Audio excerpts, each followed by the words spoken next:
imisaan arkaa dhalinyaro xooggan markii xooggii hooyadood ay qaateen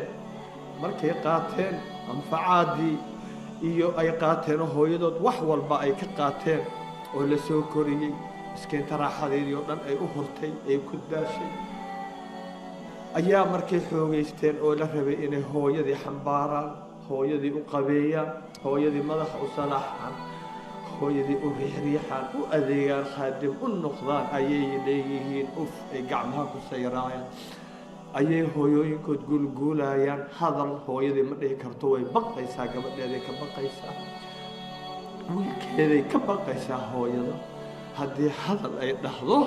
inuu ilkaha ka daadiya ka baqaysaa imisaanu aragnay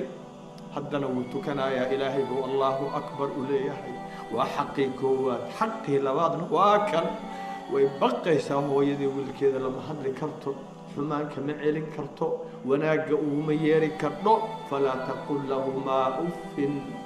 walaa tanharhumaa ha gulgulin hooyadaa waa laba shay oo laynaga fogeeyey waqul lahumaa qawlan kariimaa qowl wanaagsan dhe hooyada way mudan tahay way leedahay xaqa wallaahi way leedahay hooyada hadal wanaagsan dheh dadkii kale ee aanan muslimiinta un islaamnimadun idin dhexaysay bal insaannimadun idin dhexaysaa waxaa la leeyahay waquuluu linnaasi xusnaa dadka kale waa gaaladii iyo muslimkii hadal wanaagsan ku dhaha maxaa wacay kelimada wanaagsan waa sadaqa miisaanka maalinka qiyaamay kuu fuulaysaa laakiin hooyadii oo kaaga dhow xaqa labaad ah ayaa lagu leeyahay waqul lahumaa qawlan kariima hadal wanaagsan oo qalbigeeda farxad geliya ku dhan in badan bay hooyada qalbigeeda murugay oo ay murugootay oo ay walwashay oo ay ooysay oo ay ceelkaambisay siday rag kaaga dhigi lahayd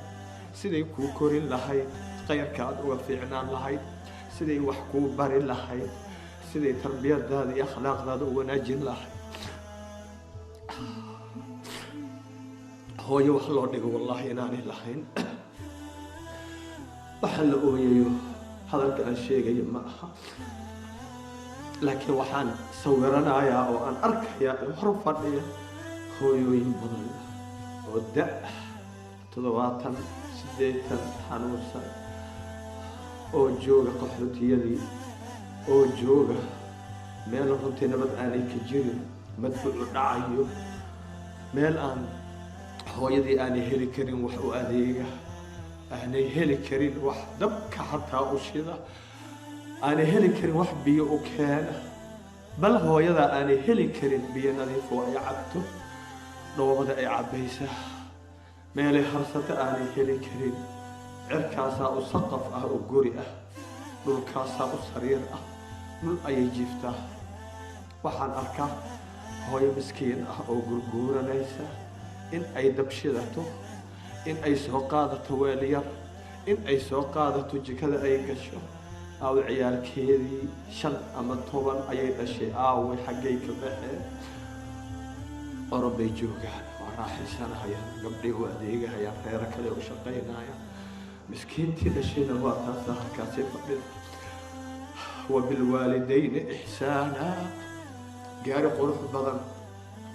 oo 1 milyan la gadaayo ku socda hooyadiina guriga uu dhisi laayahay dhar buu ku xiri laayahay way arxamada hooyadii way qaawan tahay markaad fiirisid sawirkeeda waxaad moodaa waagii dhagxaanta inay joogtaad moodaa waagii cawska iyo qashinka la saaran jiray cawrada lagu asturi jiray inay joogtaad moodaa hooyadii iyadiina gabadhu waxay xiran tahay dhar xariir ah dahabkii meelay dhigta la'dahay ilmaheeda waa kuwaana oo siday u burbuuran yihiin u qurux badan yihiin waad yaabaysaa hooyadeedna waa taa miskiin halkaas ku hoynaysa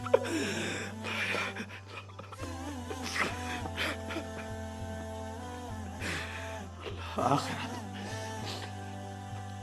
عذاب بعدين به والله عذاب بعدين به عندنا من لقينا لا يحتى لا جوينك بوح والله واحد به والدكي أنا والدكي هل كان أنا كارين ولا شيء أنا كذب بينا هل كان وكياجي سيئة والله الزقوم بانو دنبه الزقوم كي أكشي كينا يا إنو دنبه إن شجرة الزقوم طعام أثيم كالمهل يغلي في البطون كغلي الحميم وحا إنو دنبه رسولك الأولى صلى الله عليه وسلم هدي نبعك من الزقوم كأدو كل وسور ذي لها ونبع هدي الوسور ذي لها عالم كأردن ذكا كنا ننشر الله بالخير وقبل لها وبابي لها وإنما لها يديد الكود وهل نبع هدي أدو كل وسور ذي لها كوربو ليه كاللوغت نقاع النديسة قادة يقرع ذي عشد نكا عناية بل كوربو ليه بالك يساقا والدك أين قلنا فإن